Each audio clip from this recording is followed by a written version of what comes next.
How do you really know where this McLaren 650S excels compared to the other Group 3 cars on Gran Turismo 7?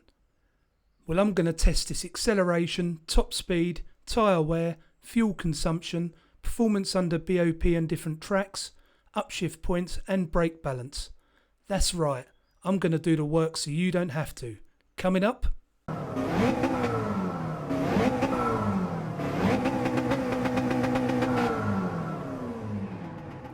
Hello and thank you for joining me for this addition to the series. This time I'm in a McLaren 650S and I wonder what we'll get today. First off, I test the acceleration of these cars to work out where they like to upshift for max speed so I know how to drive them later on. This car weighs between 1310 and 1315 kilos depending on the track, so it's on the heavy side of medium in the GT7 Gr3 world. This first run does feel very slow and this one definitely isn't a short shifter. 28.195. For all my tests, BOP and equal conditions are on. I don't use any assists except for default ABS. And for this test we have medium racing tyres at ×1 and 100 litres of fuel at ×1. There is an outlap to the start line before every run and I reset to the pits after every run.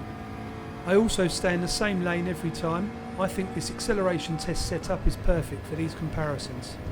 The McLaren feels a little quicker this time as expected, but it is giving me vibes that it might be another full rever.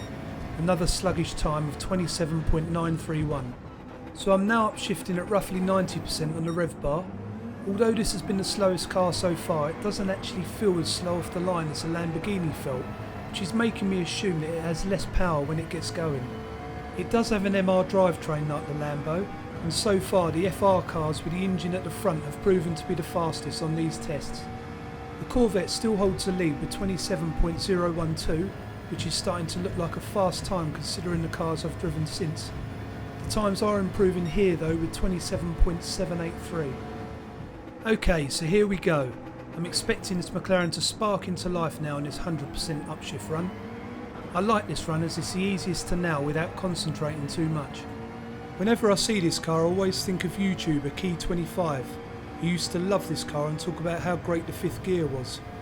I'm not really sure what's so great about that particular gear, but he was great to watch for his lap guides when I first got into the game. So can this McLaren now show us what it's got? Nope, 27.733. We are going full revs this time. By that I mean we are thrashing out each gear to the max before it tops out, which loses time. This car tops out just after 7,750 revs, so I'm upshifting just before that. Keep your eyes on the red indicator moving around the outside of the rev counter on the display at the bottom.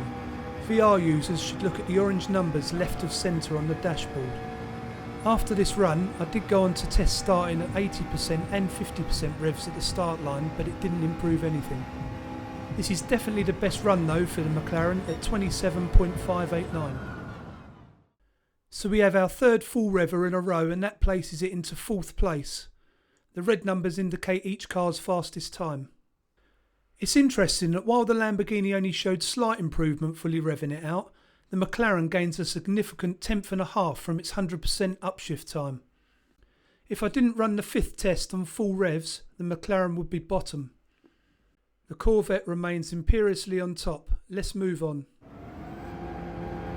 Next up we have the first of 2 top speed tests and I'm going to speed up the process to get us to the part that really matters. On this test we're looking at the McLaren's top speed and we have 280 km/h to beat. It was set by the Corvette, the Lamborghini and the Honda NSX. I have 100 litres in the tank set to ×1 with soft racing tyres but tyre wear is off. Special stage Route X takes us up that long hill and then back down the other side. After that the cars settle back down on the flat to their natural top speed. After 9,000 metres I return the video to normal speed and we start to get an idea of what we're going to get. When I pass through the 10,000 metre gate I take that current speed as its top speed. So we currently have 3 cars tied for first at 280 km/h and the McLaren is looking like it's going to beat them. It is, and we have a new leader for the top straight line speed clocking 284 km/h. Looking at the leaderboard, there is already quite a difference between the top and the bottom, and I'm sure that gap is only going to grow as I get more cars in to compare with. Let's see if it can hold that speed around Daytona Tri-Oval to take top spot there.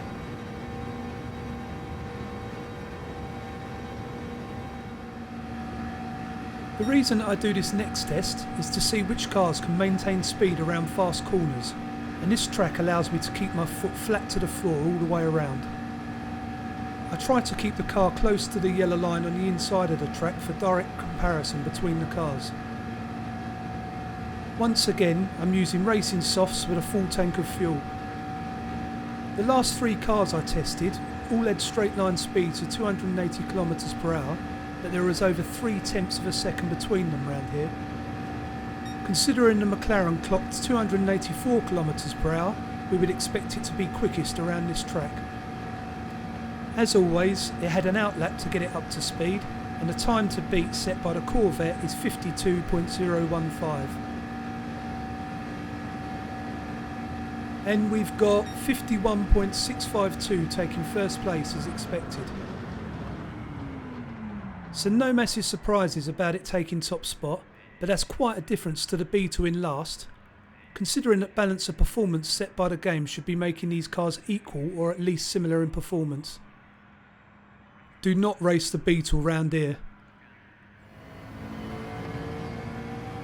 One place you can use the Beetle though is on this Sardegna B circuit, as it held top spot until I tested the Lamborghini in the last video.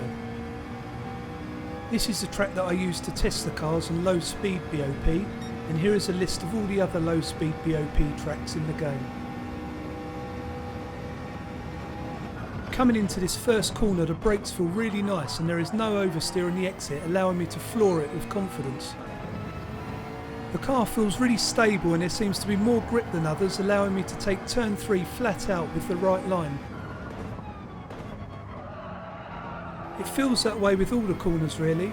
I feel like I can turn deeper or sharper where I might usually run off-road in another car. On many earlier laps I probably could have got more because I still had the mental limitations from previous cars.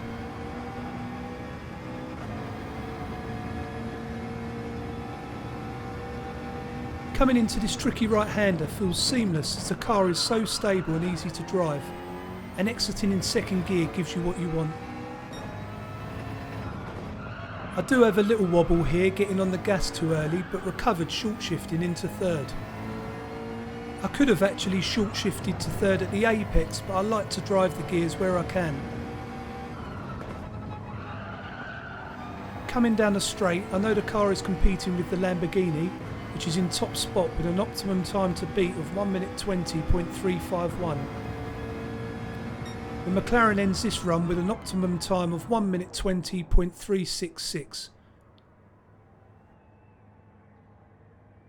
So that places the McLaren just behind the Lambo on the board, but there really is nothing between them. These two stand out from the rest on this track so far. I do wish that we could have an optimum time screen and data loggers in lobby mode, as there is in the time trial mode.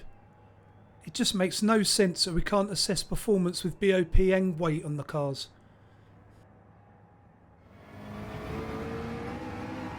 Next up is a mid-speed BOP test at Road Atlanta, and you're looking at all of the tracks for this category. After doing 5 videos now, I'm reassessing how I present my BOP tests because I'm struggling with only showing you the last lap of my stints. As I've said before, I only do 10 lap stints after an outlap to ensure that one car isn't tested with less fuel than another car. The trouble is that I get a bit uptight on that final lap knowing I'll have to do another stint if I bin it. This generally means that the laps I've been showing you are several tenths slower than my best laps. From now on, any decent laps in my final stint will be used so I can just focus on beating the optimums. I tried lots of different combinations with gears and brake balance around this track, and once again the McLaren is a joy to drive. Eventually I settled on zero brake balance as it offers the best of everything. Although everything feels under control, the cars here might need a softer suspension than the McLarens, and I think that might be the difference between this car and the Lamborghini or the Beetle. This car does feel better than others so far though through the final chicane and up the hill. You have to be really careless to spin it out, making it a great car for newcomers to GT7. So we have an optimum time of 1 minute 19.360 for this test. That places the McLaren just ahead of the NSX and not far off the lead. It's interesting that the Corvette was the stiffest car of these, and it's adrift at the bottom even though it has the quickest acceleration. More weight to my suspension theory, I think. So this is the final BOP test for the McLaren, and it's the high speed one. These are all the tracks for this category, so pause now if you want to take a harder look. I was excited coming into these stints as this car has the fastest top speed so far, and it was the quickest around the tri-oval version of this venue. It also has loads of grip for corner exiting, so I can't see any reason why it can't do well. Actually, that's not quite true, because way back at the beginning of the video it was quite slow in acceleration. But because I know what I know, I'm maximising its revs when I can watch the rev counter.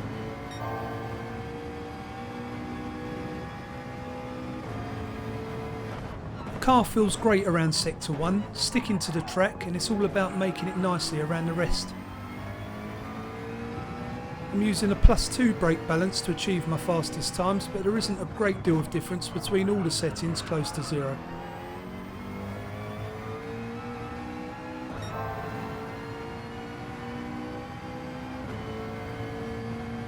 The upcoming bus stop chicane is such a make or break for a lap. Times vary massively if you're not carrying speed out of it. I tried dropping down to 3rd, but there's no need as the McLaren actually carries speed only dropping to 4th. And unlike the Lamborghini and the NSX, there is acceleration in the lower end of the gear.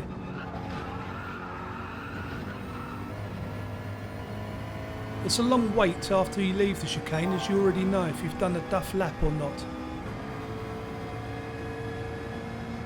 Unfortunately, I think the all-round acceleration is holding this car back on this track. It's alright once you've got it up to speed, but I just couldn't seem to get it there no matter what I did.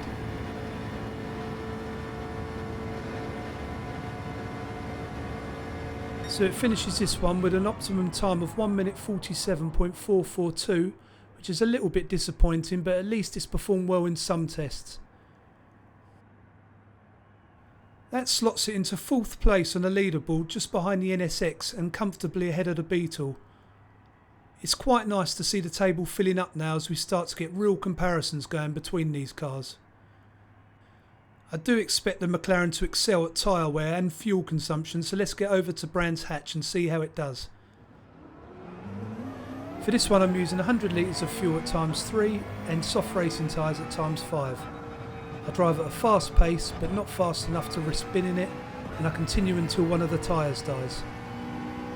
I set up the cars and drive them as I would race them based on what we've learned so far. For the McLaren that means fully revving without topping out. I use +2 brake balance in 2 of the 3 BOP tests, so that's what I'll use here, although I'm a bit concerned +2 will burn out the rear left quicker on this MR car. I don't show the whole run as it takes too long. I cut out the middle part and I will see you at the end instantly.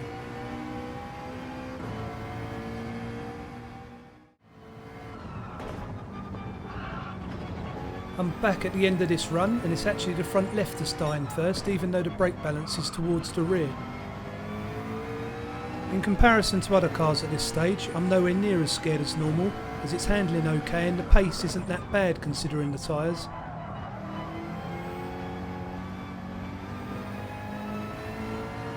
So I'm watching the HUD to see when the last little bit of white's going to disappear from the front left, and I ended up going about 50 metres further than I should. So at the top of the windscreen you can see that we're on lap 11, meaning I've completed 10 laps including the outlap. This graphic shows where I should have stopped on the track and confirms that I've completed 10.9 laps. When I transfer this over to the tyre wear comparison table, we can see the McLaren totally rules this leaderboard. finishing a whole lap further than the Lamborghini and absolutely destroying the rest. This car is a great choice for races needing good tyre management. You can also see from the in-car HUD that I have 49% of fuel left, meaning I've used 51%. As I started with 100 litres, that means I've used 51 litres. So 51 litres divided into 10.9 laps equals 4.68 litres per lap, which is excellent. It's unbelievable to see how much further fuel can last depending on what you're driving, and crucial for fuel critical races. So this McLaren is currently topping the top speed, tyre wear and fuel usage charts, making it a great choice. It's not bad on the BOP track times either. So that's it for this one. If you appreciate the work, please subscribe, drop me a like and share your thoughts. Also, you could check out one of the other videos from this growing playlist. Thanks for watching and see you very soon when the next one drops. Bye for now.